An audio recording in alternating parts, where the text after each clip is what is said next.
এই মেয়েটি লিফটে দাঁড়িয়ে আইসক্রিম খাচ্ছিল। হঠাৎ লিফটে থাকা একটি মহিলা তার আইসক্রিম খাওয়া দেখে ভয় পেয়ে গেল। মেয়েটি কিছুই বুঝতে পারল না। তারপর মহিলাটি বের হয়ে গেল এবং মেয়েটি তার বাসায় প্রবেশ করল। তার শাশুড়ি কিছু একটা আওয়াজ শুনে এসে কিছুই দেখতে পেল না। কিছু না দেখাতে তিনি সেখান থেকে চলে গেল। মেয়েটিও কিছু বুঝতে পারে না। তারপর সে তার শ্বশুর ও স্বামীর সামনে গিয়ে ইশারা করল, তারাও কিছু দেখল না। হঠাৎ তার লিফটের ঘটনা মনে পড়ে গেল। সে দৌড়ে আয়নার সামনে গিয়ে কিছুই দেখতে পেল না।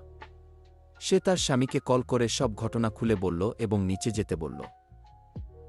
ছেলেটি নিচে গিয়ে মেয়েটিকে খুঁজতে থাকে কিন্তু দেখতে পায় না।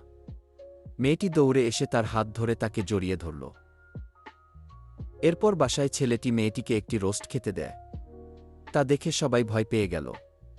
ছেলেটি বলল, আমি নতুন ম্যাজিক শিখেছি, এ দেখো রোস্টটি উপরে উঠে যাবে।